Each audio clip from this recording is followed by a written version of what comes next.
Mengenal alat-alat liturgi dan simbol-simbol liturgi. Alat-alat liturgi. Yang pertama, piala.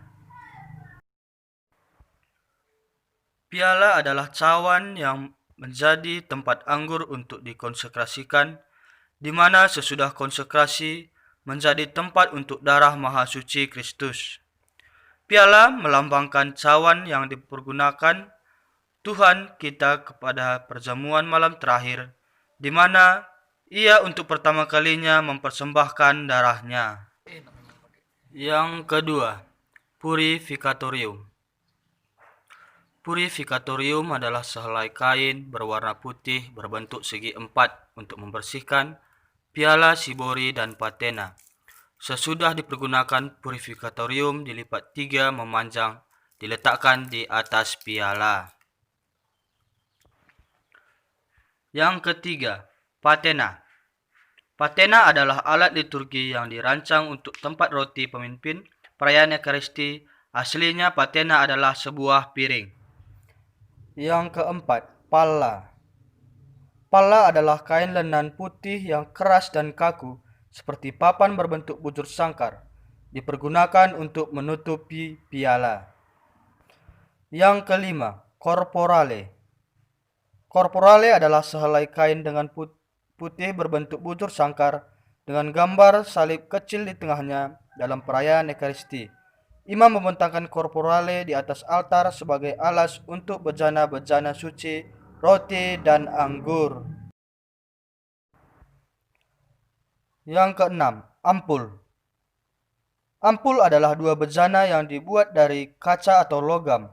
Bentuknya seperti burung kecil dengan tutup di atasnya. Dua ampul tersebut merupakan tempat air dan anggur. Yang ketujuh, sibori. Sibori merupakan alat liturgi yang berbentuk bejana seperti piala, namun memiliki tutup dan digunakan untuk tempat hosti pada perayaan Ekaristi. Yang ketujuh, pyxis. Pyxis merupakan sibori dalam bentuk yang bundar dan pipih seperti jam kuno, untuk menyimpan sakramen Maha Kudus yang diantar kepada mereka yang sakit atau yang akan ditahtakan dalam kebaktian kepada sakramen Maha Kudus. Monstran. Monstran berasal dari bahasa Latin monstrare, yang berarti mempertontonkan, adalah bejana suci tempat sakramen Maha Kudus ditahtakan atau dibawa dalam prosesi. Wiruk.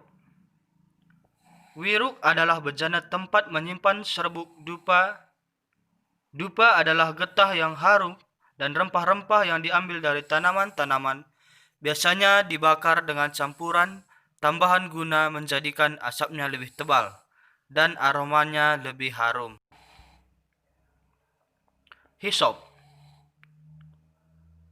Hisop adalah alat pemercik yang dipakai untuk memerciki umat dengan air suci yang melambangkan pembersihan dosa atau mengingatkan akan pembaptisan.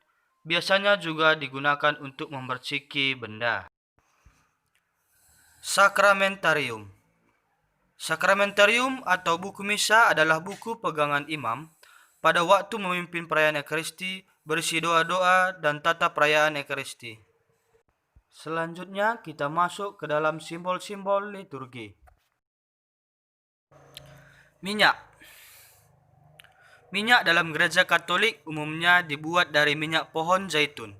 Menurut buku-buku pontifikal Romawi, minyak liturgi dapat pula berasal dari tumbuhan-tumbuhan lain dalam liturgi. Dibedakan tiga macam minyak urapan, yaitu yang pertama, oleum impermarum, adalah bentuk pengurapan untuk orang sakit. Minyak biasanya dioleskan pada dahi dan telapak tangan si penerima bila sedang sakit. Yang kedua, oleum catechumenarum, adalah bentuk pengurapan yang diberikan untuk seseorang yang dibaptis. Dalam upacara pembaptisan ini, seseorang tersebut akan diurapi dengan minyak katechumen, agar ia dimampukan untuk memasuki kehidupan baru dalam Kristus yang diterimanya dalam sakramen baptis. Yang ketiga, sakrum krisma, digunakan dalam berbagai perayaan sakramen dan konsekrasi seperti untuk pengurapan dalam sakramen krisma, pengurapan sesudah pembaptisan bayi, dan tahbisan imam. Salib. Simbol salib merupakan simbol yang mengingatkan umat Kristiani akan unsur-unsur keilahian dan kerohanian yang terhubung melalui salib, seperti halnya salib mengingatkan akan kecintaan dan keselamatan maupun kebaikan yang harus mereka tanam dan diri mereka karena Tuhan menyelamatkan manusia melalui pengorbanannya di salib. Merpati. Di dalam ajaran Kristen, burung merpati merupakan hadirnya Roh Kudus pada saat peristiwa pembaptisan Yesus yang dibaptis oleh Yohanes Pembaptis. Selanjutnya, air. Air dipakai dalam berbagai macam perayaan liturgi. Misalnya dalam pembaptisan memiliki makna simbolis, yaitu untuk mengungkapkan pembersihan dosa dan penganugerahan keselamatan dan penciptaan baru. Lonceng. Bunyi lonceng adalah simbol perhatian dan panggilan beribadah dan juga mengingatkan akan pengadilan Allah. Lonceng digunakan baik dalam sukacita maupun duka cita. Yang terakhir ialah lilin. Lilin merupakan simbol terang yang menjadi lambang kehadiran Kristus, yang adalah sang terang dunia. Cahaya lilin melambangkan pengorbanan dan kasih. Lilin yang membiarkan dirinya terbakar habis merupakan simbol pengorbanan, dan cahayanya yang dihasilkan menerangi seluruh sisi kegelapan merupakan kasih Tuhan Yesus yang menerangi seluruh umatnya.